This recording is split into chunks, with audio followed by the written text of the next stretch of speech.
Lionel Scaloni আর্জেন্টিনার coach হিসেবে দায়িত্ব নেওয়ার পর থেকে একেবারে নতুন করে ঘুরে দাঁড়িয়েছে আর্জেন্টিনার ফুটবল। দীর্ঘ সময় ধরে সামলাচ্ছেন দলের দায়িত্ব, আর তার হাতে আর্জেন্টিনা এখন যেন এক নতুন জীবন পেয়েছে। শুধুমাত্র সাফল্যই নয়, এখন তারা উপহার দিচ্ছে দৃষ্টিনন্দন ফুটবল। বিশ্বকাপ বাছাই পর্বে ব্রাজিলকে উড়িয়ে দিয়ে আর্জেন্টিনা বিশ্বকাপে খেলার জন্য নিশ্চিত করেছে তাদের জায়গা। এটা শুধুমাত্র একটি জয় নয়, এটা আর্জেন্টিনার ফুটবল ইতিহাসে নতুন এক অধ্যায়ের সূচনা। স্ক্যালোনির হাতে 2021 সালে কোপা আমেরিকা জয় দিয়ে শুরু হয়েছিল এই সোনালী যুগ।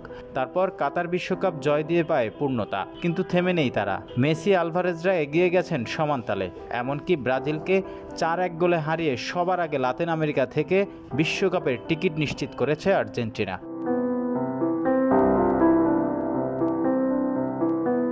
দুর্দান্ত এক জয়ের পর স্ক্যালোনি শোনালেন তৃপ্তির কথা। বললেন, আমি চাই ছেলেরা এই মুহূর্তটি উপভোগ করুক।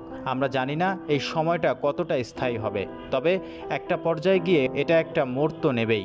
আশা করি এই ধারাটা দীর্ঘ সময় স্থায়ী হবে।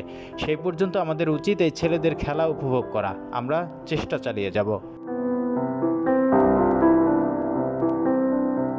হাই ভোল্টেজ ম্যাচের ৪র্থ মিনিটে হুলিয়ান আলভারেজের গোলে এগিয়ে যায় আর্জেন্টিনা। ৮ মিনিট পর লিড বাড়ান এনজো ফার্নান্দেজ।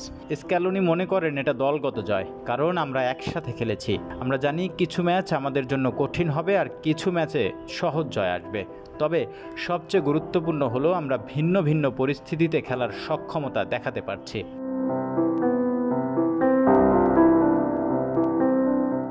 দক্ষিণ আমেরিকার বাছাইয়ের পয়েন্ট টেবিলে ৩১ পয়েন্ট নিয়ে শীর্ষে অবস্থান করছেন আর্জেন্টিনা। ফুটবল বিশ্বে তাদের শক্তি নিয়ে এখন আর কোনো সন্দেহ নেই। তারা এই মুহূর্তটি উপভোগ করছে, কিন্তু লক্ষ্যটা আরও বড়। যতদিন পর্যন্ত এই ধারাটি স্থায়ী হয়, আর্জেন্টিনা ফুটবলে নতুন এক অধ্যায় লিখে যাবে, যেখানে সাফল্য আর দৃষ্টিনন্দন ফুটবল একসঙ্গে চলবে।